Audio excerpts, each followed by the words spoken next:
Hi everyone, welcome back to my channel Sunshine Study. So ये RBI assistant के लिए आपकी टू डू लिस्ट रहेगी। डेली आपको इसको फॉलो करना है। आप लोग का एग्जाम आराम से क्लियर हो जाएगा, बट आप लोग को प्रैक्टिस सबसे ज्यादा करनी है। प्रैक्टिस करोगे तो स्पीड बढ़ेगी, एक्यूरेसी आएगी, तभी एग्जाम आपका क्लियर होगा, राइट।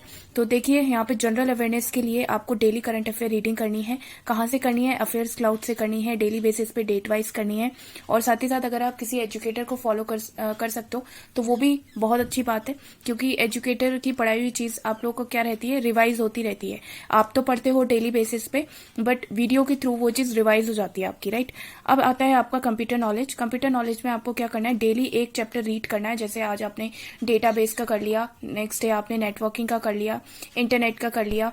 तो ये सारी चीजें आपको डेली बेसिस पे करनी है। और साथ में कंप्यूटर के लिए क्विज देना है, जनरल अवेयरनेस के लिए भी आपको डेली बेसिस पे क्विज देना है, राइट। क्विज के ही कई बार क्वेश्चंस आ जाते हैं आपके, तो इस चीज का जरा ध्यान रखना है। कितनी प्रिपरेशन हो रही है ये आपको अपने क्विज देने से पता चल जाएगा। कोई भी क्विज दे सकते हो, अड्डा के दे सकते हो, टेक्स्ट बुक के दे सकते हो, ऑलीबोर्ड के दे सकते हो, बहुत सारे क्विजेस आते हैं, तो आप इन सभी को दे दो। और यहाँ पे क्या होगा, कंप्यूटर नॉलेज के लिए मैं एक पीडीएफ आप लोग के लिए डिस्क्रिप्शन बॉक्स में उसका लिंक मिल जाएगा। आप वहां से भी अपनी कंप्यूटर प्रिपरेशन कर सकते हो, ठीक है। नेक्स्ट आता है आपका क्वांट का। क्वांट में आपको 15 simplification, 15 approximation, 15 number series, 15 wrong number series, 30 arithmetic के क्वेश्चंस। जो चैप्टर आपके ज्यादा वीक हैं उन पे आप बहुत ज्यादा काम करो, और जो चैप्टर आपके बहुत ज्यादा स्ट्रांग है तो उनके भी आप 10-10 क्वेश्चन करो, क्योंकि जो चैप्टर आपके स्ट्रांग होते हैं उस पर आप स्पीड बहुत अच्छी ले आते हो। बट जो चैप्टर आपके स्ट्रांग नहीं होते हैं, वीक चैप्टर्स होते हैं, उसके कॉन्सेप्ट में या तो क्लैरिटी नहीं होती है या फिर उनकी स्पीड नहीं आती है, तो उस पर आपको काम करना है, ठीक है। अगर आपका नेक्स्ट मंथ एग्जाम भी होगा तो अगर आप लास्ट 1 मंथ में ये टू डू लिस्ट फॉलो करोगे तो आपका एग्जाम आराम से क्लियर हो जाएगा। और डेली बेसिस पे आपको एक्स्ट्रा टाइम निकालना है 15 मिनट का, जिसमें आप टेबल्स, स्क्वायर, क्यूब, ये सारी चीजें हैं जो याद करोगे। यहाँ पे आप देख सकते हो मैंने 3 आवर्स का टाइम दिया है। 3 घंटे के अंदर अंदर आपको कोशिश करना है कि आपका क्वांट का सेक्शन फिनिश हो जाए, ठीक है। प्रैक्टिस करके, रीडिंग करके, और ये जो आपका टेबल, स्क्वायर, क्यूब है, इनका डेली रिवीजन आपको एक्स्ट्रा 15 मिनट आप ले सकते हो। तो यहाँ से 3 घंटे के अंदर अंदर आपको ये चीज कंप्लीट करना है, और ये आपका डेली टारगेट होना चाहिए, राइट।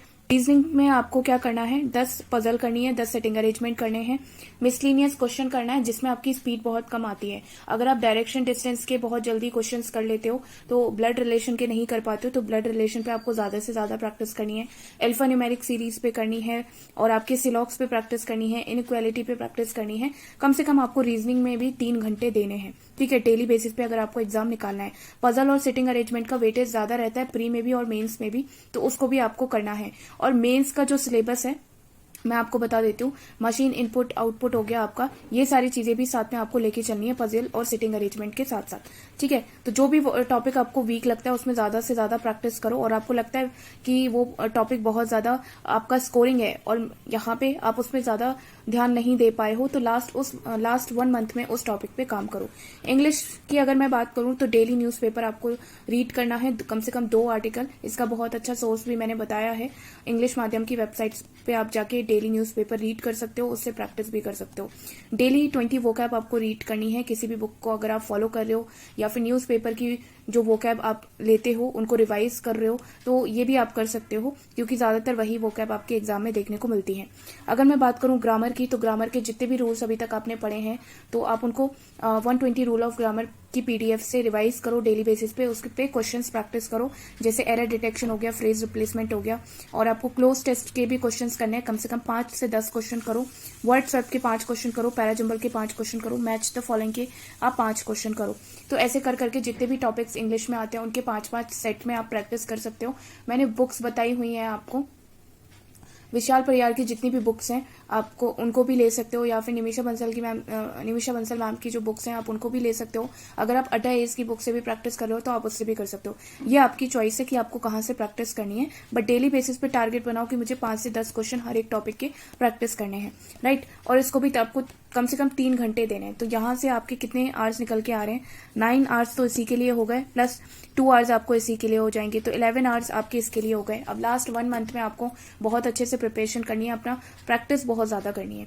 अगर मैं बात करूं आपका मॉक टेस्ट और क्विज ये दोनों बहुत ज्यादा इंपॉर्टेंट हो जाते हैं। अगर आप एक हफ्ते में भी 2 मॉक टेस्ट दे रहे हो तो वो भी बहुत अच्छा रहेगा आप लोग के लिए। मॉक टेस्ट से आपकी स्पीड बनती रहेगी और एक्यूरेसी का भी आपको पता चलेगा। तो ये सारी चीजें आपको फॉलो करनी है for RBI assistant exam 2022। So I hope आप लोग को ये टू डू लिस्ट पसंद आई होगी। सो इस वीडियो को शेयर जरूर कर देना अपने फ्रेंड्स के साथ जो भी आरबीआई असिस्टेंट के लिए प्रिपरेशन कर रहे हैं, और लाइक जरूर करना। और अगर आप चैनल पे नए हो तो चैनल को सब्सक्राइब जरूर करके जाइएगा। Thanks for watching.